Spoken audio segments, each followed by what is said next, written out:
Nilesh, thank you so much for joining me.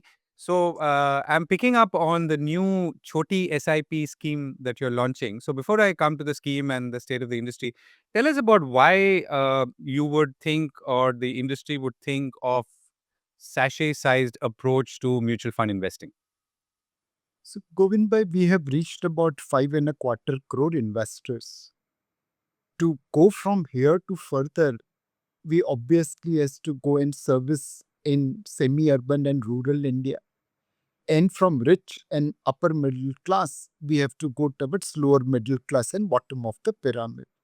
So one is the business consideration. Second, uh, while equity mutual funds are risky, but it also delivers return and provides financial security if implemented right way. The bottom of the pyramid keeps on losing money in Ponzi schemes, in lottery, in FNO trading, and so many other ways to lose money. These are the people who need financial security. I think we need lower amount so that they can walk into mutual fund, get experience, and then increase more allocation. And second, they can all become part of India growth story. Got it. And I'll come to the mechanics in a bit, but from a mutual fund or a asset management company, how does the cost of servicing such small accounts pan out? I mean, I would like, for example, a bank today would charge you if you maintain or you're not able to go above a certain amount in terms of minimum balance. So over here, we are using technology to ensure that our transaction cost is bare minimum. So KYC is done on a concessional basis thanks to SEBI's intervention. The payment is through UPI, which is free. If it was through ECS mandate, the cost would have become prohibitive. Third, we obviously can't reach everyone on a virtual basis. We need foot on the street as well. And they will find it very, very difficult to be remunerated with 250 rupee SIP. So MC has come with an incentive scheme so that they can take additional incentive for popularizing the scheme. The whole objective is to lower transaction cost as much as possible, leverage technology to create distribution reach, and incentivize rightfully the intermediaries so that they can reach out to maximum number of people. And how would that work out when you start incentivizing intermediaries? Would there be enough left, or is that more like a marketing So cost? one, this is coming from the IAP fund, and you have to start an SIP for 250 rupees or more for a 5-year period. And once it is active for 2 years, you will get 500 rupee as an incentive for new to industry customer. So we don't want existing 5 crore investors to start 250 rupee SIP. You already know what mutual fund is.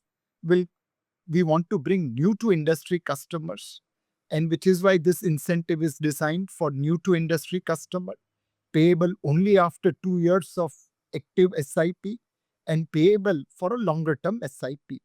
You talked about 54 million unique investors in mutual funds. Going by everything else in terms of, let's say, the potential sample size or size of potential investors in mutual funds, what would you think is the target that the industry or funds like you could aim for in terms of bringing in new investors and including into this the Chota kind of SIP route? So Govindbhai, we are also venturing into this space for the first time in true format.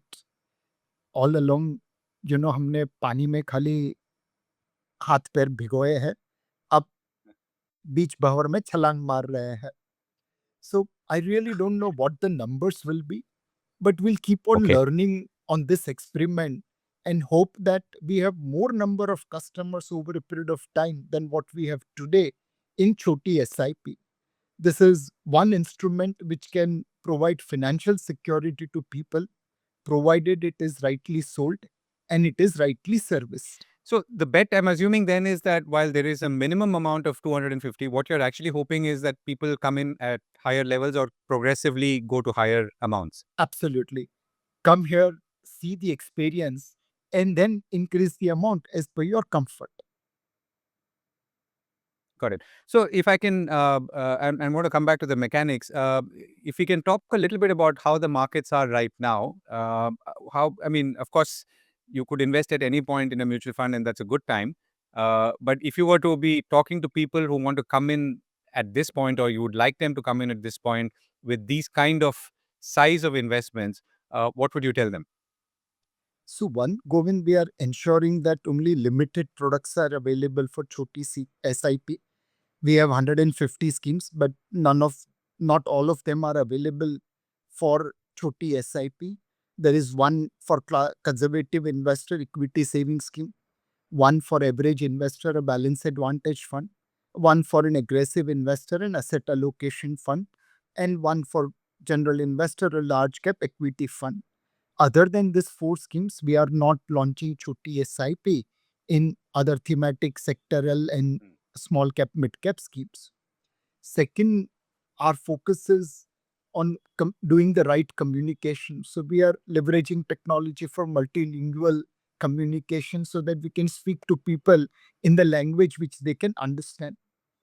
The third focus is on working with partners to ensure that they do the right selling and they can do the right servicing, especially if there is volatility in the market. Having said, by building those guardrails, we hope that investors will be long term. And our communication is very simple. You are participating in India growth story, but there will be ups and downs in this journey.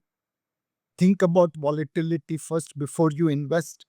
Be aware that SIPs could give negative return in a scenario like today. Invest with moderate return expectation. Don't expect last 5 years performance going forward in a conservative hybrid fund. Those returns are of pure equity fund, not conservative hybrid fund. So the whole effort is to ensure that we bring customers with the right messaging. We service them throughout this journey in a manner that they can remain longer term investor. And over a period of time, as their confidence grows, as their comfort grows, they will be able to allocate more money into equity mutual funds. Right, and that's a useful point to pick on. So you said, don't look at what happened in the last 5 years, and what are some of the lessons that we have learned from the last 5 years, particularly in the context of mutual funds and SIPs? Because obviously markets have corrected by maybe 14-15% from peak, but we've also seen a lot of uncertainty or people having second thoughts about SIP investments because they obviously came in almost like a flood in the last 2-3 years. So how are you, or rather, what are the lessons that we can take away from this particular period? So one, Govind by quite visible is that people who have come through assisted journey via advisor or distributor, their longevity is much, much higher compared to people who have come on a non-assisted basis, probably looking at just last 6 months, last 1 year's performance. So we have to be very clear that non-assisted segment requires far more support in terms of communication compared to assisted segment. Number two, what we have also seen is that people, who have experience of volatility in the past, their behavior is far more stable. People who have started in recent times post-COVID era, their behavior is more unstable. We need to put more effort in communicating with people who have come after COVID in terms of engagement, in terms of increasing their longevity. We take advantage of technology to find out likely redemption profile of our customers, our investors, and then share it with our partners for further communication. We also communicate with our investors directly to give them support so that they don't end up taking wrong decision at wrong time. Uh, Overall, thanks to the word of mouth publicity of our satisfied SIP investors, thanks to the work of partners, the mutual fund Sahi Hai campaign kind of work by MFI, and our communication with our investors, we have been able to ensure that SIP inflows remains fairly strong and the stoppages are reasonably under control. Right. Nilesh, what are your own takeaways from the market correction that we've seen? I mean, you've seen several corrections and, of course, bounce backs and very strong ones at that. But if you were to look at the correction of the last, let's say, September 2024 to maybe a few days ago, and maybe we are reviving now, what are your takeaways, your personal takeaways? So one, Govind, long back in technology, media, telecom crash, someone had given a comment and I thought that was a guru mantra. Nilesh भाई वो सारी गलतियां आप मत करिए जो मैं खुद कर सकता हूँ. Then I don't need you. As a professional fund manager, don't make mistakes which I as a retail investor can do. And that remained with me forever. I think in every correction, that conviction that we have to bet on real businesses and not on, make believe businesses. We have to pay price to earning, but not price to vision. That's so important. And when there was a momentum, our funds were underperforming. At one point of time, our small and mid cap funds were underperforming benchmark index by 10 percentage point. In that kind of scenario, to give confidence to our fund managers that don't worry, this kind of things have happened in the past. And the ultimate winner is the person who have betted on the right stocks, who have invested in the right stocks. Hand holding that process, that discipline throughout this journey is the most important factor. It gives so much confidence when during correction, our funds have started outperforming benchmark indices by a margin. Uh, Now, many a times investors come and say, 6 months ago, Nilesh भाई हमें लगता था आपकी क्या जरूरत है, but अब समझ में आ गया है कि आपकी क्या जरूरत है, आपकी क्यों जरूरत है. So, if I were to drill down a little bit, so when you say price to earnings versus price to vision, I mean, you're also saying that there are stocks which are fancied by maybe investors, other fund managers, which are not necessarily fundamentally strong, but and you too have been tempted, but as I can sense, you've resisted the temptation. Absolutely. In fact, there are so many low floating stocks where you could ramp up valuation with your own purchase and controlling the floating stock. Your performance will look very, very superior, but that will never be encashable. The day redemption comes and you come to sell those stocks, you will find real value. Now, it's always tempting for fund managers to be superior on performance, ignoring the risk. We, as the CEO or as the CIO, have to provide them that comfort and confidence that let's focus on our long term performance. Let's not take these shortcuts. Let's not go for short term performance. This combination of discipline, investment process, and risk management should differentiate us vis a vis our peers. And I'm so glad we did an analysis of top 50 falls in Nifty 500 some time back. And very few of them appeared in any mutual funds portfolio, not just Kotak mutual fund, but any mutual fund portfolio. By and large, mutual fund industry avoided the duds. Hmm. Now, if you were to come back to Kotak for a moment and sum up your investment strategy, which incorporates what you've been just telling me as to what to avoid and what to go for, could you walk us through that? So, first is business. I want to invest in real businesses. Second is management. We want to bet on management who has vision, but who will execute and who will take care of minority shareholder. Governance is far more critical than the capability. And finally, it's the valuation. Price is what you pay, value is what you get. We are neither value investor nor growth investors. We are growth at reasonable price investors. I don't want to overpay. And I also believe that market is not so kind that I will always get an opportunity of underpaying. I'll rather pay fair value and stay with investors, stay with management, which will continue to grow the business. Business management valuation, this is what fund managers look.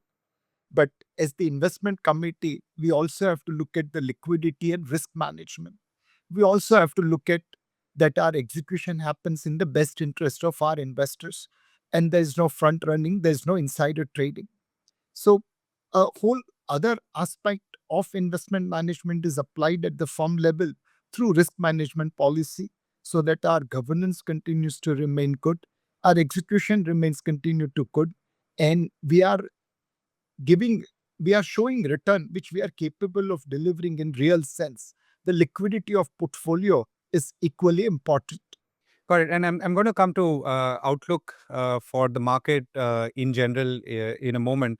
But you talked about governance and protecting small investors. Is that something that you feel is as live an issue as it was, let's say, 10 years ago or even longer?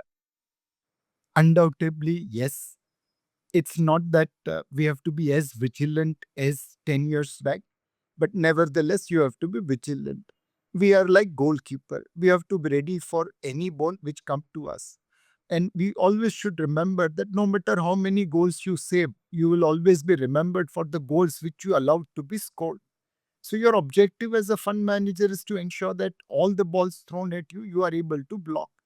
Now, today, pitch is more in the midfield than in your field, but you still have to be careful. You never know. One long kick can come from far and hit the goalpost.